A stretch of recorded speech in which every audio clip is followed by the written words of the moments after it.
বাবিলন কেনেদৰে ধনী আৰু শক্তিশালী হৈছিল তাত ঈশ্বৰৰ অনুমোদন আছিলনে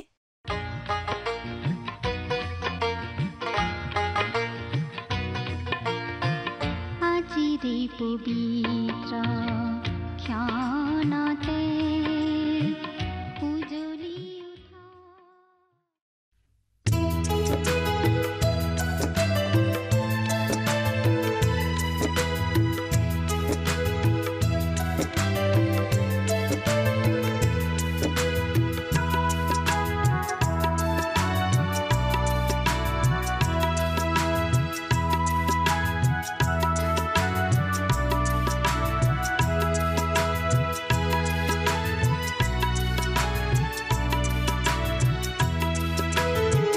যদি লাগে জীবন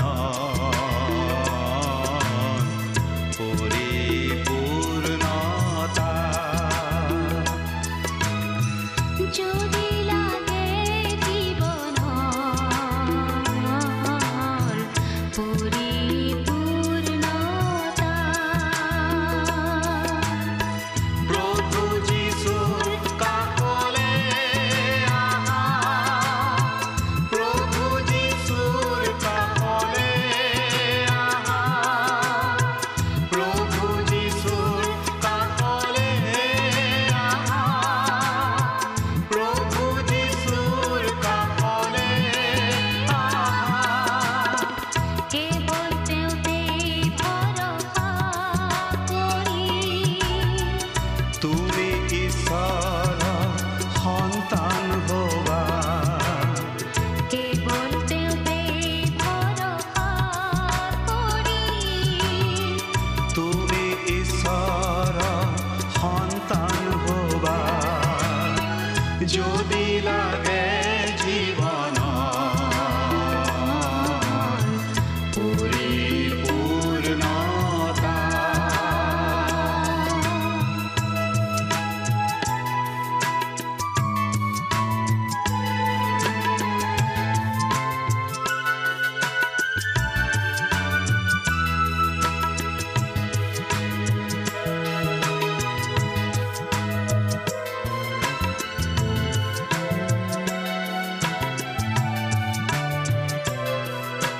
পুৰণি জীৱনৰ পংকিলতা দূৰ কৰিব তুমি নতুন হবা তেওঁৰ প্ৰেমৰ বাণী বিলাবলে জ্ঞান বুদ্ধি আৰু সাহস পাবা পুৰণি জীৱনৰ পংকিলতা দূৰ কৰিব তুমি নতুন হবা তেওঁৰ প্ৰেমৰ বাণী বিলাবলে জ্ঞান বুদ্ধি আৰু সাহস পাবা যদি লাগে জীৱন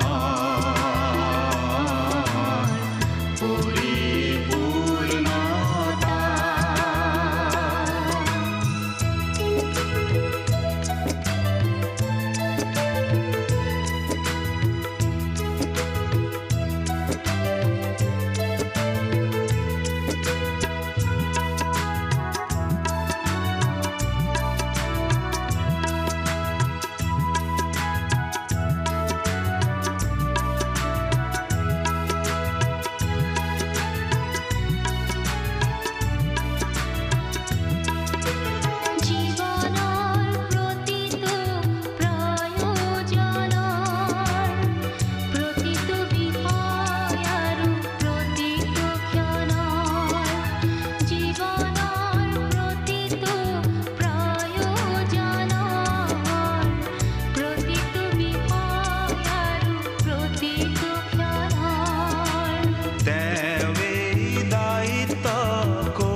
নমস্কাৰ আমাৰ ভক্তিবচন অনুষ্ঠানলৈ আপোনাক স্বাগতম জনাইছো খ্ৰীষ্টীয় বিশ্বাসী লোকসকলৰ বাবে বিশেষভাৱে প্ৰস্তুত কৰা এই ভক্তিবচন অনুষ্ঠানটো হৈছে বাইবেল অধ্যয়নৰ ধাৰাবাহিক অসমীয়া অনুষ্ঠান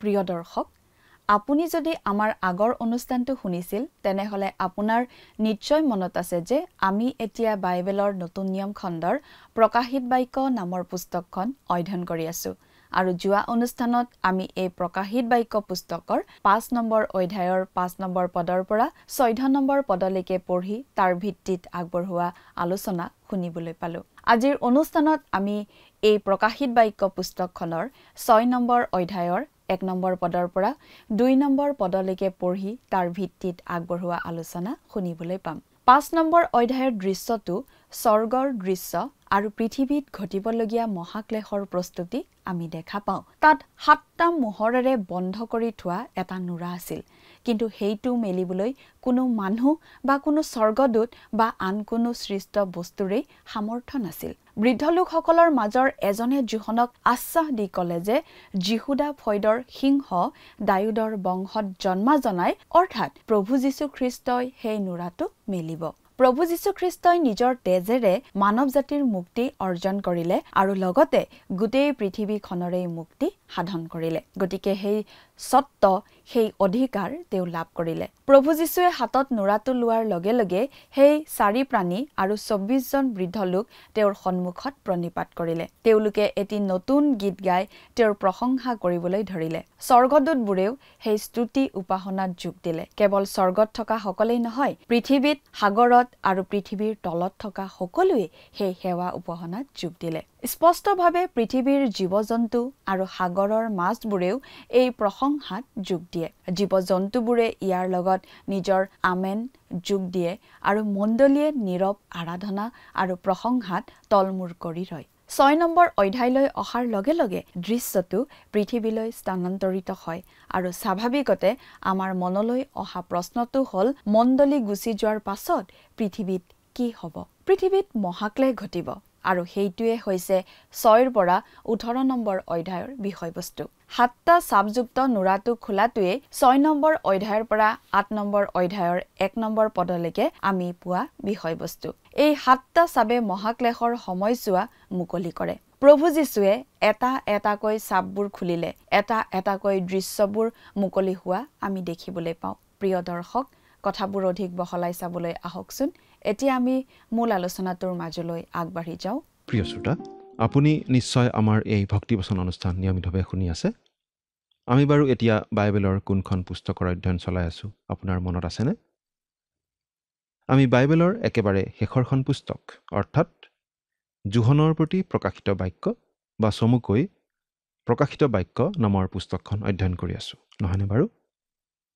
প্ৰকাশিত বাক্য পুস্তকখনৰ এই 6 নম্বৰ অধ্যায়টো এটা বিশাল অৱবাহিকাৰ নিচিনা পুস্তকখনৰ এটা সন্ধিস্থান ইয়াতে পুস্তকখনৰ এটা বিশেষ বিভাজন ঘটিছে আৰু সেই কথাটো অতি গুৰুত্বপূৰ্ণ উত্তৰ মেক্সিকোৰ মাজেৰে পাৰ হৈ যোৱা এটা বিখ্যাত পথ আছে আৰু সেই পথেৰে গ'লে এডোখৰ ঠাই পোৱা যায় সেই ঠাইডোখৰক জনা যায় মহাদেশৰ বিভাজনৰ ঠাই বুলি সেই ঠাইত থিয় হৈ পশ্চিম পিনৰ পানীত এডোখৰ কাঠৰ টুকুৰা পেলাই দিলে সেই কাঠ টুকুৰা বৈ গৈ প্ৰশান্ত মহাসাগৰত পৰিবগৈ আৰু সেই একে ঠাইৰেই পূব পিনে পানীত কাঠ এডোখৰ পেলাই দিলে সেই কাঠ টুকুৰা মেক্সিকো উপসাগৰেৰে গৈ গৈ আটলান্টিক মহাসাগৰত পৰিবগৈ এডোখৰ ঠাইয়েই ইমান ডাঙৰ এটা পাৰ্থক্য আনি দিছে যে দুয়োডোখৰ কাঠ প্ৰায় একেখিনি ঠাইৰ পৰা গৈ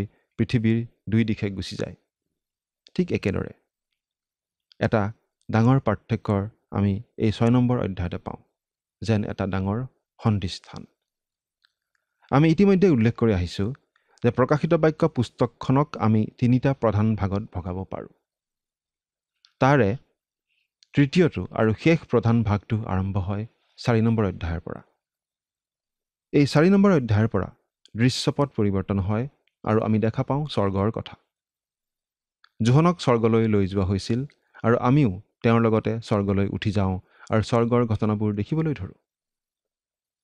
কিন্তু আমি মণ্ডলী নামৰ একো দেখিবলৈ নাপাওঁ, কাৰণ মণ্ডলী বুলি চিনাকিটো আছিল পৃথিৱীতহে। পৃথিৱীতহে খ্ৰীষ্টীয় বিশ্বাসীসকলক খ্ৰীষ্টীয় মণ্ডলী বুলি চিনি পোৱা যায়। কিন্তু স্বৰ্গত আমি দেখিবলৈ পাওঁ 24জন বৃদ্ধ লোক। সেই বৃদ্ধ লোককেইজন কোনোবা নহয় কোনোবা দিনত তালৈ গৈছিল। তেওঁলোকক পৃথিৱীৰ পৰা স্বৰ্গলৈ উঠাই নিয়া হৈছিল। আৰু এই বৃদ্ধ লোককেইজনে বুজায় খ্ৰীষ্টীয় মণ্ডলীক। এই খ্ৰীষ্টীয় মণ্ডলী সেই সময়ত স্বৰ্গত থাকিব খ্ৰীষ্টৰ সৈতে। ইয়াৰ পৰা প্ৰকাশিত বাক্য পুস্তকত মণ্ডলীক আৰু পৃথিৱীত দেখা নাযায়। পুস্তকখনৰ শেষত এটা বিশেষ আহ্বান আছে, আৰু সেইটো আহে মণ্ডলীৰ পৰা।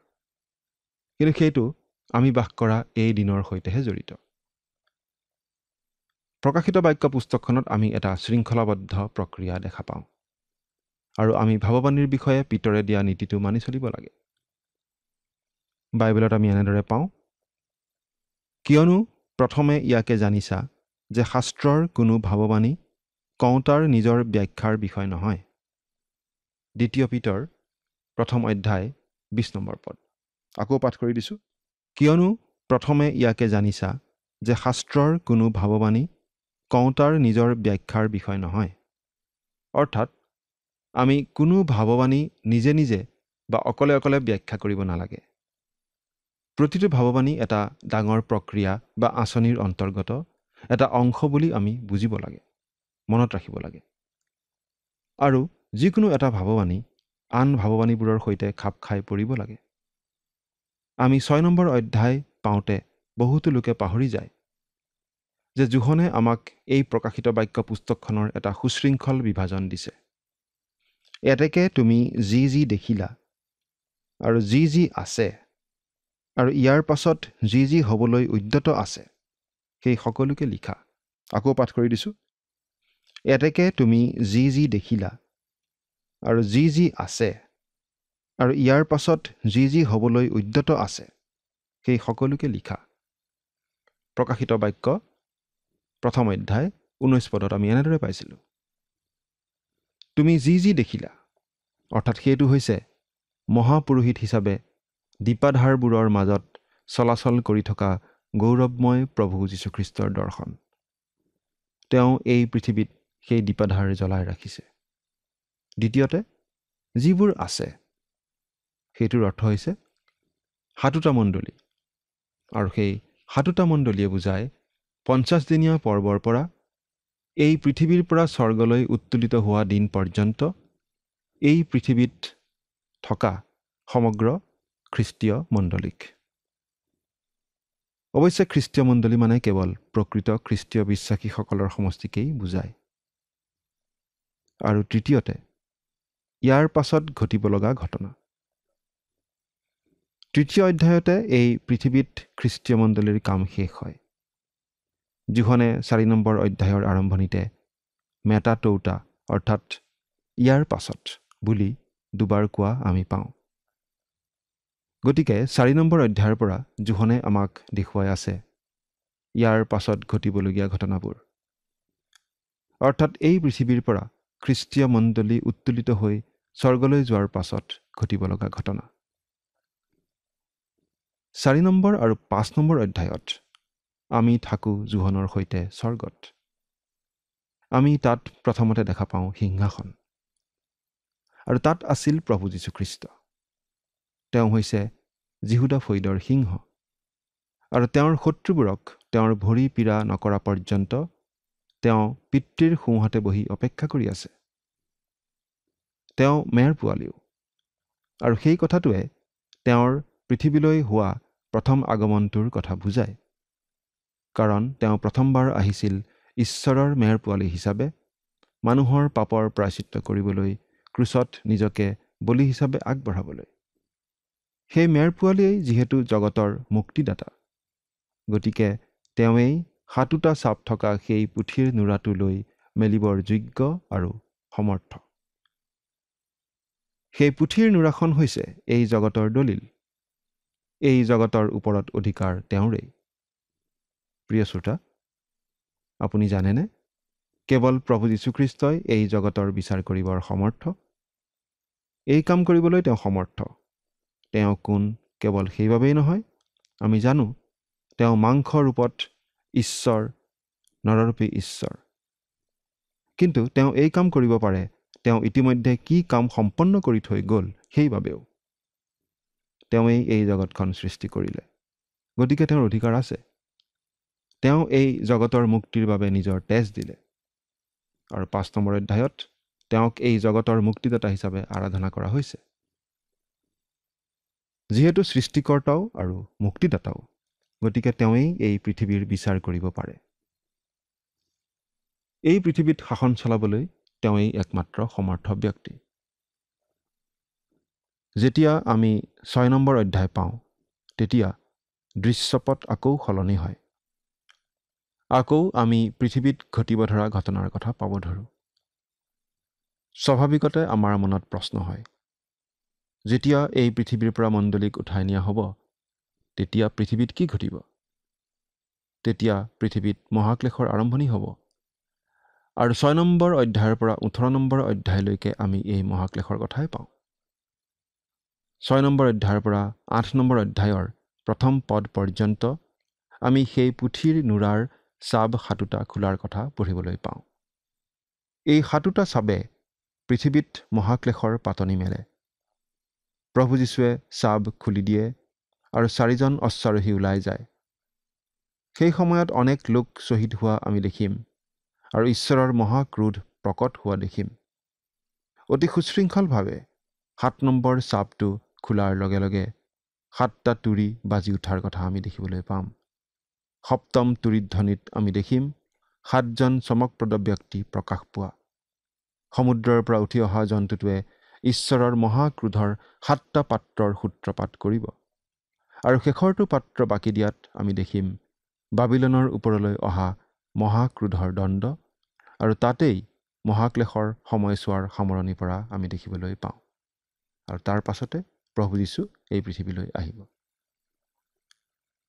এইটো মন কৰিবলগীয়া কথা যে বাবিলনৰ ওপৰতেই প্ৰথম আৰু শেষ দণ্ডটো পৰা আমি দেখিবলৈ পাওঁ। বাবিলনত হোৱা ভাষাভেদত আমি দেখিবলৈ পাইছিলোঁ মানুহে সংঘবদ্ধভাৱে ঈশ্বৰৰ বিৰোধিতা কৰাৰ প্ৰথম উদাহৰণ। এই কথা আমি পাওঁ আদিপুস্তক 11 নম্বৰ অধ্যায়ৰ 1 পৰা 9 নম্বৰ পদলৈ। বাবিলনেই ঈশ্বৰৰ বিৰুদ্ধে শেষ বিৰোধটো দেখুৱাব, ধৰ্মীয়ভাৱেও আৰু ৰাজনৈতিকভাৱেও। তেনেকৈয়ে পৃথিৱীত মানুহৰ দপদপনিৰ অন্ত পৰিব। আমি মনত ৰখা উচিত যে প্ৰভু যীশুৱেই সেই পুথিৰ নুৰাখনৰ চাব খোলাৰ উপযুক্ত। তেওঁৱেই এতিয়া সকলো নিয়ন্ত্ৰণ কৰিছে। এয়া হৈছে প্ৰভু যীশুৰ প্ৰকাশ।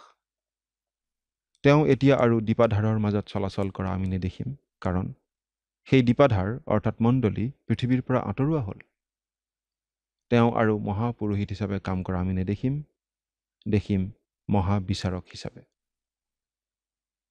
মহাক্লেশৰ সূত্ৰপাত স্বৰ্গৰ পৰাই কৰা হ'ব, আৰু সকলো নিয়ন্ত্ৰণ কৰিব প্ৰভু যীশুখ্ৰীষ্টই। প্ৰভু যীশুৱে পৃথিৱীৰ সকলো বিদ্ৰোহ দমন কৰিব, আৰু সেই সকলো কৰিবলৈ একমাত্ৰ তেওঁৱেই উপযুক্ত ব্যক্তি। মণ্ডলীক এই মহাক্লেশৰ সময়ৰ পৰা ৰেহাই দিয়া হ'ব, কাৰণ মণ্ডলী ঈশ্বৰৰ অনুগ্ৰহত প্ৰভু যীশুত বিশ্বাস কৰি পৰিত্ৰাণ পোৱা লোকৰ সমষ্টি। মহাক্লেশৰ কালছোৱা অতি ভয়াৱহ হ'ব। তাৰ কেইটামান কাৰণ আমি উল্লেখ কৰিব খুজিছোঁ। প্ৰথমটো কাৰণ হৈছে পবিত্ৰ আত্মাই আৰু অসততাৰ ওপৰত নিয়ন্ত্ৰণ নচলাব। তেওঁ পৃথিৱী এৰি গুচি নগ'লেও পৃথিৱীৰ মানুহৰ মাজত অসততা বাঢ়ি যোৱাত বাধা নিদিব। দ্বিতীয়তে, সেই সময়ত প্ৰকৃত খ্ৰীষ্টীয় মণ্ডলী পৃথিৱীত নাথাকিব। গতিকে পৃথিৱীত মণ্ডলীৰ যি প্ৰভাৱ, সেই প্ৰভাৱো নোহোৱা হৈ যাব। তৃতীয়তে, শয়তানে জানিব যে সময় চমু চাপি আহিছে, বেছি দিন আৰু নাই। গতিকে যিমান পাৰে শয়তানে কুকাৰ্য কৰিব। চতুৰ্থতে, অসৎ লোকে মনৰ ইচ্ছামতে কুকাৰ্য কৰি যাবলৈ স্বাধীনতা পাব সেই ভয়াৱহ সময়ত। আৰু খ্ৰীষ্টাৰীয়ে কিছুকালৰ বাবে পৃথিৱীত নিয়ন্ত্ৰণ চলাবলৈ পাব। পঞ্চমতে, আৰু স্বৰ্গৰ পৰা পোনে পোনে ঈশ্বৰৰ মহাক্ৰোধ মহাদণ্ড পৃথিৱীত পৰিব। সেইবাবেই কোৱা হৈছে, কিয়নো তেওঁলোকৰ ক্ৰোধৰ তহা দিন আহিল, আৰু কেনে থাকিব পাৰে। প্ৰকাশিত বাক্য 6 নম্বৰ অধ্যায় 17 পদ। আমি ভাবোঁ মহাক্লেশ হঠাতে নাহে, কাৰণ 7টা চাপ এটা এটাকৈ খোলা হ'ব আৰু পৃথিৱীত মহাক্লেশ লাহে লাহে বাঢ়ি যাব। প্ৰিয় শ্ৰোতা, 4 নম্বৰ অধ্যায়ৰ পৰা আমি যিখিনি কথা পাই আছোঁ সেইবোৰ ভৱিষ্যতে ঘটিবলগীয়া ঘটনাহে। সেই ঘটনাবোৰ ঘটিব পৃথিৱীৰ পৰা খ্ৰীষ্টীয় মণ্ডলীক উঠাই লৈ যোৱাৰ পাছত। বাৰু, এতিয়া আমি বাইবেলৰ পৰা পাঠ কৰি দিছোঁ। বাইবেলৰ পৰা পাঠ কৰিম প্ৰকাশিত বাক্য 6 নম্বৰ অধ্যায়ৰ 1 আৰু 2 পদ। ইয়াত এনেদৰে লিখা আছে, পাছে মই দেখিলোঁ, যেতিয়া মেৰপোৱালীয়ে সেই 7টা চাবৰ এটা মেলিলে, তেতিয়া সেই 4 প্ৰাণীৰ এটাই মেঘগৰ্জন তুল্য মাতেৰে আহা এই বুলি কোৱা শুনিলোঁ। তেতিয়া মই চাই এটা বগা ঘোঁৰা দেখিলোঁ, আৰু তাৰ ওপৰত উঠা জনাৰ হাতত ধনু আছিল, আৰু তেওঁক এটা কিৰীটি দিয়া হ'ল। তাতে তেওঁ জয় কৰি কৰি আৰু জয় কৰিবলৈ ওলাই গ'ল। প্ৰভু যীশুৱে 7টা চাপ থকা বা মোহৰ থকা সেই পুথিখন ল'লে আৰু প্ৰথমটো চাপ তেওঁ খুলিলে। তেওঁ সেই চাপকেইটা পৰ্যায়ক্ৰমে এটা এটাকৈ খুলিব, যধে মধে নুখুলে। তেওঁ সকলোৰে নিয়ন্ত্ৰণকৰ্তা আৰু তেওঁৰ নিৰ্দেশতেই সকলো ঘটিব। গতিকে সেই 4টা ঘোঁৰাত উঠি অহা অশ্বাৰোহী কেইজন এতিয়া ওলাই আহিব। তেওঁ চাপটো ভাঙি কয়, যোৱা। সেই বগা ঘোঁৰাই কি বুজায় সেই বিষয়ে অলপ মতভেদ পণ্ডিতসকলৰ মাজত আছে। বহুতে ক'ব খোজে যীশুখ্ৰীষ্টই সেই বগা ঘোঁৰাত অহা ব্যক্তিজন, কিন্তু বহুতো পণ্ডিতে ক'ব খোজে যে বগা ঘোঁৰাত উঠি অহা ব্যক্তিজন আচলতে খ্ৰীষ্টাৰীহে। আমিও এই কথাটোকেই মানো। প্ৰভু যীশুৱে স্বৰ্গত পুথিখনৰ চাপ খুলি আছে, তেওঁনো তাৰ মাজতে ঘোঁৰাত উঠি আহিবনে? আমি ভাবোঁ নাহে। এই বগা ঘোঁৰাত অহা লোকজন খ্ৰীষ্টাৰীহে, খ্ৰীষ্টৰ নকল। তেওঁ নিজকে খ্ৰীষ্ট বুলি ক'ব, কিন্তু আচলতে খ্ৰীষ্টাৰীহে। এই কথা আমি স্বীকাৰ কৰিবই লাগিব যে আজি আমি ক্ৰমে ক্ৰমে এজন বিশ্ব একনায়কত্ববাদী শাসকৰ পিনে অগ্ৰসৰ হ'ব ধৰিছোঁ। পৃথিৱীৰ সকলোবোৰ দিশতেই আমি নানা ধৰণৰ খেলিমেলি অশান্তি চলি থকা দেখিছোঁ। সকলো পিনে যেন অৰাজকতা বিৰাজমান, এনেকুৱা লাগে। গতিকে কোনোবা এজন প্ৰবল প্ৰতাপী একনায়কত্ববাদী শাসক ওলাই গোটেই পৃথিৱীখন থানথিত লগাব খুজিলে বেছিভাগ মানুহে সহজেই মানি ল'ব, গ্ৰহণ কৰি ল'ব। খ্ৰীষ্টাৰী কিন্তু খলনায়কৰ নিচিনাকৈ আত্মপ্ৰকাশ নকৰে, কাৰণ শয়তানৰ দূতে দীপ্তিময় দূতৰ বেগ ধৰিব পাৰে আৰু প্ৰায়েই ধৰে। খ্ৰীষ্টাৰী আহিব অতি আকৰ্ষণীয় ৰূপত আৰু গোটেই পৃথিৱীতে শান্তি সমৃদ্ধি আনি দিবলৈ প্ৰতিজ্ঞা কৰি আহিব। জগতেও খ্ৰীষ্টাৰীৰ কথাত ভুল যাব আৰু তেওঁকেই নেতা বুলি গ্ৰহণ কৰি ল'ব। কিন্তু তাৰ পাছতহে খ্ৰীষ্টাৰীয়ে আচল ৰূপ দেখুৱাব। জগতৰ অৱস্থা তেতিয়া অতি দুখ লগা হ'ব। যেতিয়া খ্ৰীষ্টাৰী আহিব আৰু গোটেই পৃথিৱীৰ শাসন নিজৰ হাতত ল'ব, তেতিয়া তেওঁ শান্তিৰ কথা ক'ব। জগতে তেওঁকেই শান্তিৰাজ যীশুখ্ৰীষ্ট বুলি হয়তো ভুল কৰিব, কিন্তু জগতত শান্তি নহয়, মহাক্লেশৰহে আৰম্ভণি হ'ব।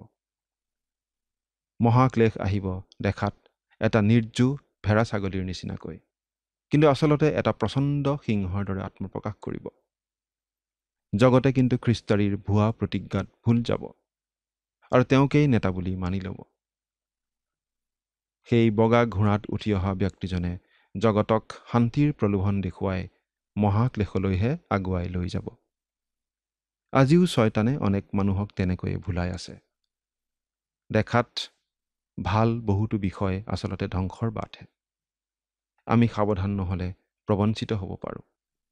সেইবাবেই আমি ঈশ্বৰৰ বাক্যলৈ কাণ দি তেওঁতেই ভৰসা কৰি প্ৰভু যীশুকেই আমাৰ পৰিত্ৰাতা প্ৰভু আৰু পথ প্ৰদৰ্শক বুলি মানি চলাহে নিৰাপদ নহয়নে বাৰু? চিন্তা কৰি চাওকচোন। ঈশ্বৰে আপোনাক আশীৰ্বাদ কৰক। আমেন।